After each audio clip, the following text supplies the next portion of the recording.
तो दोस्तों welcome in discover Rajasthan, keep discover keep learn. दोस्तों आपके जो कांस्टेबल का एग्ज़ाम है उसके लिए अपनी क्लास चल रही है। इसके अलावा कोई भी आप एग्ज़ाम दे रहे हो सभी में आपके ये जो क्लास है इंपॉर्टेंट रहने वाली है। तो जनपद और प्राचीन नाम के बारे में आज अपने चर्चा करेंगे। तो राजस्थान में जितने भी जनपदों का यहाँ पे राज रहा है, इसके अलावा जो भी प्रमुख जगह हैं उनके प्राचीन नाम एक आधा कई बार एग्ज़ाम में आपके डायरेक्ट आ जाता है। तो शुरुआत करते हैं दोस्तों अपने फर्स्ट क्वेश्चन थे। इसके अलावा दोस्तों मैं आपको बता दूं कि हमारे जो नए ज़िलों की प्लेलिस्ट है, ज्योग्राफी है 50 ज़िलों के अनुसार, वो भी ज़रूर देखें। इसके अलावा इतिहास और सभी सब्जेक्ट की प्लेलिस्ट एक बार चेक ज़रूर करें। तो अगर आपको अच्छी लगे क्लास तो आप कंटिन्यू रखो, ठीक है। अब फर्स्ट क्वेश्चन है कि प्राचीन राजस्थान में मालवों की शक्ति का केंद्र किसके आसपास केंद्रित था। जो मालवों की शक्ति का केंद्र बताना है, प्राचीन राजस्थान की यहाँ पे बात कही गई है। देखो दोस्तों, वैसे तो ये जो मालव जाति के लोग हैं ये आपको पंजाब के आसपास वहाँ से आए थे, और इन्होंने अपना जो केंद्र बनाया ना, तो वो जयपुर के निकट एक बागरछल जगह आती है, तो जयपुर के आसपास है। तो एक तो ये बागरछल को केंद्र बनाते हैं। इसके अलावा बात करें दोस्तों, तो इसके अलावा एक सीवी और नगरी चित्तौड़गढ़ के आसपास भी अपना इस प्रमुख केंद्र बनाते हैं। सीवी और नगरी जो पड़ता है चित्तौड़गढ़ में। तो यहाँ पे दोस्तों ऑप्शन के अनुसार आपका ये जयपुर करेक्ट होगा। इसके अलावा दोस्तों ये टोंक के आसपास भी इन्होंने यहाँ पे अपना केंद्र स्थापित किया। फिर बात करते हैं दोस्तों क्वेश्चन नंबर दूसरा, मत्स्य का सर्वप्रथम उल्लेख। जो मत्स्य जनपद अपने पढ़ते हैं, तो मत्स्य एक तरीके से मेणाओं से संबंधित भी है। तो सर्वप्रथम उल्लेख मत्स्य का आपको दोस्तों ऋग्वेद में मिल जाएगा, ठीक है। और मत्स्य जनपद का उल्लेख है आर्यों के मुख्य समूह के रूप में यहाँ पे किया गया है। और इसका जो विस्तार था ना मत्स्य जनपद का, अगर बात करें तो जयपुर, कोटपुतली, बहरोड, अलवर, खैरथल, तिजारा, करौली, भरतपुर, डीग, पूरा ये क्षेत्र ना आपका मत्स्य जनपद में आता था। और मत्स्यों की जो प्राचीन राजधानी थी ना, वो क्या होती थी? उपापलव्य।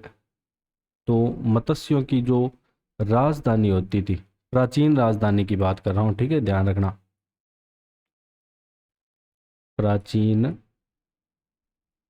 राजधानी ये होती थी उपापलव्य। उपापलव्य, ठीक है। और इसकी अगर पूछ ले राजधानी, तो मेन विराटनगर पूछा जाता है ज़्यादातर, ये वाला कम ही आता है, ठीक है। तो ये प्राचीन राजधानी की बात करी है। वैसे मत्स्य जनपद की जो राजधानी आती है वो बैराट या विराटनगर आती है।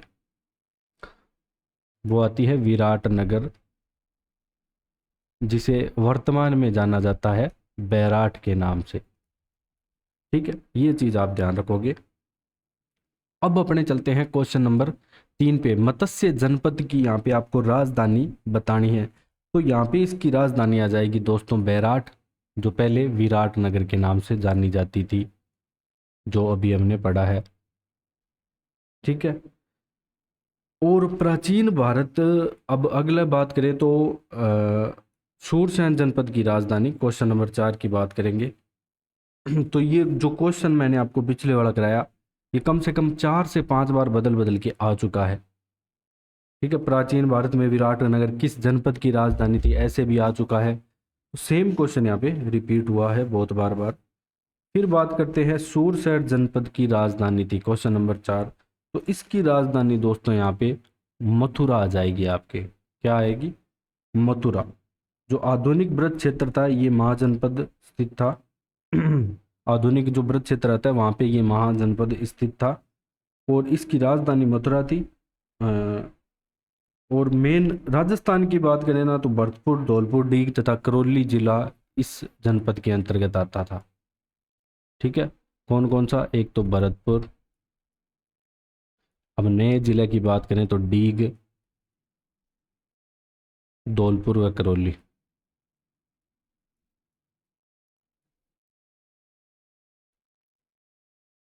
इसके अंतर्गत आता था। फिर चलते हैं क्वेश्चन नंबर 5 पे। सीवी जनपद के उल्लेख का सर्वप्रथम स्रोत है। कि सीवी जनपद का सर्वप्रथम अपने को कैसे पता लगता है, तो दोस्तों सिक्कों से पता लगता है। सबसे पहले बात करें और सीवी जाति का सर्वप्रथम उल्लेख ऋग्वेद से प्राप्त होता है। ये ध्यान रखना दोनों चीजें। ये तो है सीवी जनपद।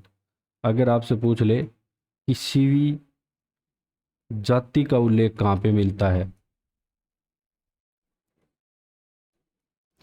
तो ये मिलेगा दोस्तों आपको ऋग्वेद से। ठीक है, दोनों चीजें आपको याद रखनी है। और जो चित्तौड़गढ़ के पास जो नगरी इस जनपद की राजधानी थी, तो जो सीवी जनपद है इसकी राजधानी याद रखनी है। जितने भी जनपद है पुराने उनकी राजधानी आपको याद रखनी है। राजधानी थी नगरी, जो वर्तमान में कहाँ पड़ती है, चित्तौड़गढ़ में। तो नगरी याद रखना है आपको कि सीवी जनपद की राजधानी नगरी थी। और मेवाड़ के अनेक स्थानों से सीवियों के सिक्के भी प्राप्त हुए हैं, तो इससे पूरा अच्छे से इसकी जानकारी मिल पाती है। उदयपुर का पुरातन नाम, उदयपुर का प्राचीन नाम दोस्तों आपको बताना है कि उदयपुर का प्राचीन नाम क्या था। तो जो सीवी है ये उदयपुर का ही यहाँ पे प्राचीन नाम आता है। अब अपने चलते हैं क्वेश्चन नंबर 7 पे। निम्न में से कौन सी सीवी जनपद की राजधानी थी? अभी हमने पढ़ा है कि सीवी जनपद की जो राजधानी है वो कौन सी आती है दोस्तों।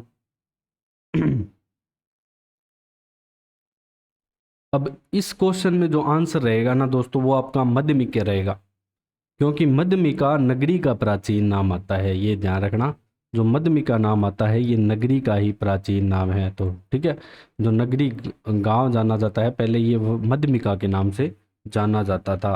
तो मध्यमिका आ जाए या मध्यमिका आ जाए दोनों एक ही बात है। तो सीवी जनपद की राजधानी की बात करें, नगरी मध्यमिका दोनों एक ही बात है, ये ध्यान रखना। फिर बात करते हैं दोस्तों क्वेश्चन नंबर 8 की। निम्न प्राचीन नगरों में से किस स्थान पर नहर के अवशेष, ठीक है, नहर के अवशेष जहाँ पे प्राप्त हुए हैं वो बताना है। तो नहर के अवशेष यहाँ नगरी से ही प्राप्त हुए हैं। फिर चलते हैं क्वेश्चन नंबर 9 पे। प्राचीन नगर जो महाभारत, एक तो महाभारत और महाभाष्य दोनों में उल्लेख मिलता है जिसका, वो आता है कौन सा दोस्तों? तो मध्यमिका नगरी, एक ही बात है, या तो मध्यमिका या नगरी, इनका महाभारत में उल्लेख मिलता है, महाभारत और महाभाष्य में। अब अपने चलते हैं क्वेश्चन नंबर 10 पे। अर्जुनायन जाति के प्रभाव क्षेत्र में सम्मिलित प्रांत कौन से हैं? जहाँ पे अर्जुनायन जाति का यहाँ पे प्रभाव था, तो अलवर भरतपुर प्रांत, जहाँ पे अर्जुनायन जाति का यहाँ पे प्रभाव था, तो वो आता है दोस्तों आपके अलवर भरतपुर का यहाँ पे। और यहाँ पे जो अर्जुनायन है ना, इन्होंने मालवों के साथ मिलकर यहाँ पे विदेशी क्षत्रपों को यहाँ पे परास्त किया था। फिर बात करें क्वेश्चन नंबर 11 की। राजस्थान में कुषाण शक्ति को नष्ट करने में कौन सा जनपद सफल रहा, जिसने कुषाण शक्ति को एकदम से यहाँ पे नष्ट कर दिया? तो ये आता है योद्धेय। ठीक है, योद्धेय। और योद्धेय किसे कहा जाता है दोस्तों? श्री गंगानगर को। ठीक है, जो श्री गंगानगर का क्षेत्र है, गंगानगर, अनूपगढ़, हनुमानगढ़ वगैरह, बीकानेर का भी कुछ भाग आता है। मेनली दोस्तों बात करें तो इसमें सबसे पहले नंबर पे तो ऑप्शन करेक्ट ज़्यादा रहेगा गंगानगर वाला। ठीक है, तो मेन इसमें गंगानगर का भी भाग आता है, अनूपगढ़ जो इससे नया जिला बना है इसका भी भाग आ जाएगा, और हनुमानगढ़ का भी आ जाएगा। तो इस पूरे क्षेत्र को योद्धेय कहा जाता था। ठीक है, और एक ध्यान रखना, ये गणतंत्रीय कबीले का शासन अगर आपसे पूछे तो भी उसका योद्धेय से ही संबंध आएगा। और निम्न में से किस, राजस्थान में निम्न में से किस गणतांत्रिक जनजाति के सर्वाधिक सिक्के? तो गणतांत्रिक जहाँ भी शब्द आ जाए ना तो उसका संबंध दोस्तों यहाँ पे योद्धेय से रहने वाला है, ये ध्यान रखना। ठीक है, तो गणतांत्रिक जनजाति के सर्वाधिक सिक्के प्राप्त हुए वो योद्धेय से ही यहाँ पे प्राप्त हुए हैं। और राजस्थान में बहुत बार पूछा गया कि प्राचीन काल में योद्धेय प्रदेश कौन सा था? तो श्री गंगानगर था, गंगानगर था। फिर चलते हैं क्वेश्चन नंबर 13 पे। प्राचीन काल में बीकानेर को दोस्तों किस नाम से जाना? तो बीकानेर का आसपास का जितना भी क्षेत्र आता है, ठीक है, तो ये पूरा जांगल देश या जांगल प्रदेश के नाम से जाना जाता था।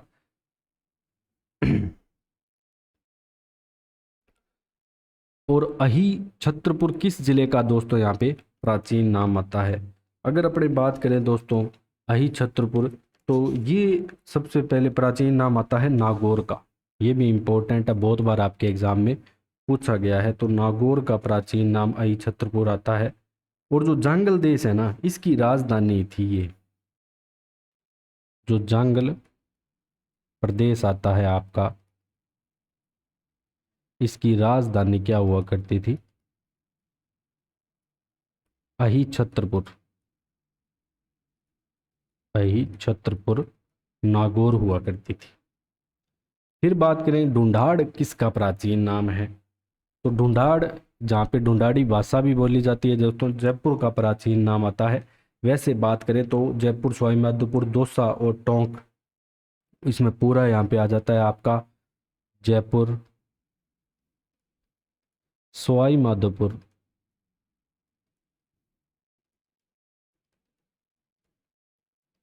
दौसा और टोंक। फिर बात करेंगे क्वेश्चन नंबर 16 की। प्राचीन काल में राजस्थान का वह क्षेत्र जो जम्बुक रण कहलाता था। इंपॉर्टेंट क्वेश्चन है दोस्तों आपके एग्जाम के लिए, ठीक है। तो ऐसी प्रदेश बताना है जो पहले जम्बुक रण कहलाता था। तो बूंदी का केशोरायपाटन जगह आती है। कौन सी जगह? केशोरायपाटन। वर्तमान में कहाँ पे स्थित है ये? वर्तमान में बूंदी में स्थित है। तो जो जम्बुक रण कहलाता था वो केशोराय पाटन, इसे रंती देव पाटन या आश्रम पट्टन भी कहते थे। रीछों की यहाँ पे भरमार थी। जम्बुक का मतलब रीछ होता है। जम्बुक का क्या मतलब होता है? रीछ बहुत पाए जाते थे यहाँ पे, तो इस कारण इसे जम्बुक रण भी कहा जाता था। तो आश्रम पट्टन की आधुनिक अगर आपसे पहचान पूछ ले तो ऐसा भी क्वेश्चन आ चुका है आपका, तो इसका भी आंसर केशोराय पाटन ही रहेगा। तो आश्रम पट्टन के अलावा आपसे कह दे कि रंती देव पट्टन बताओ। रंती देव पट्टन, तो भी आंसर केशोराय पाटन ही आएगा। क्वेश्चन नंबर 18, राजस्थान का उत्तर तोताद्री कहलाता है। तो ये दोस्तों गलता जी कहलाता है, ठीक है। गलता जी कहाँ पे है? जयपुर में है। इसे जयपुर का बनारस, मंकी वैली भी कहा जाता है। रामानुज संप्रदाय आता है ना, उसको दक्षिण भारत के तोताद्री के मठ की तरह इसे माना जाता है। तो उत्तरी तोताद्री गलता जी को कहा जाता है, जो कहाँ पे है? जयपुर में। अब अपने चलते हैं क्वेश्चन नंबर 19 पे। शरणवाही नगर किस नगर का ऐतिहासिक है? जो शरणवाही नगर है किस नगर का ऐतिहासिक नाम है? तो ये दोस्तों आपके आ जाएगा सिरोही। सै से सिरोही, सै से शरणवाही, ठीक है, ये ध्यान रखना। अब कर्नल टोड है ना, सिरोही का मूल नाम शिवपुरी बताते हैं। तो कर्नल टोड क्या कहता है? कर्नल टोड के अनुसार यहाँ पे जो सिरोही का नाम आता है ना, वो शिवपुरी। अब अलग अलग नाम आते हैं, अब सारी चीज़ें याद रखनी पड़ेगी। तो शिवपुरी भी सिरोही को ही कहते हैं, ठीक है। और प्राचीन काल में आबू व सिरोही के क्षेत्र को अर्बूद प्रदेश के नाम से भी, अब सिरोही है इसको अर्बूद प्रदेश भी बोलते हैं, ठीक है। तो ये भी इम्पोर्टेंट है सारी चीज़। अब अपने चलते हैं क्वेश्चन नंबर 20 पे। आज का लास्ट क्वेश्चन है, कौन सा युगम सही सुमेलित यहाँ पे नहीं है, आपको बताना है। तो जो अर्बूद देश है ये सिरोही कहलाता है, बिल्कुल सही है, मैच कर रहा है। जो सिवी है, जो चित्तौड़गढ़ उदयपुर का क्षेत्र है, ये सिवी कहलाता था, ठीक है। जो स्पालदक्स है ये अजमेर नागौर यहाँ का क्षेत्र स्पालदक्स कहलाता था। और लास्ट वागड़। वागड़ दोस्तों आपके सीकर झुंझुनू का क्षेत्र नहीं कहलाता। तो जो वागड़ है ये आपके डूंगरपुर बांसवाड़ा का क्षेत्र है। डूंगरपुर बांसवाड़ा वाड़ा का क्षेत्र आपके दोस्तों वागड़ प्रदेश आता है। इसी के साथ ही दोस्तों आपके जो ये क्वेश्चन है ये समाप्त होते हैं। अगर आपको कंटेंट थोड़ा बहुत भी हेल्पफुल लग रहा है तो ज़्यादा से ज़्यादा शेयर करें, सब्सक्राइब करें। So thanks for joining discover Rajasthan.